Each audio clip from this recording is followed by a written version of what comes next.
Uprava za agrarna plaćanja raspisala je javni poziv za podnošenje zahteva za ostvarivanje prava na premiju za mleko za četvrti kvartal 2024. godine, a zahtjevi se mogu podneti do 6. marta, saopštilo je Ministarstvo poljoprivrede. Zahtjevi se podnose preko platforme e-agrar, odnosno portala e-podsticaji.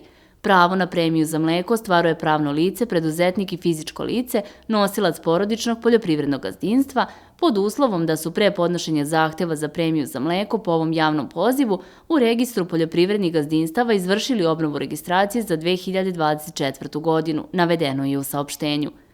Takođe, neki od uslova su i da je mleko proizvedeno na sopstvenom poljoprivrednom gazdinstvu od grla koje su obeležena i registrovana i da mleko ispunjava sve uslove u skladu sa posebnim propisom kojim se uređuje kvalitet sirovog mleka.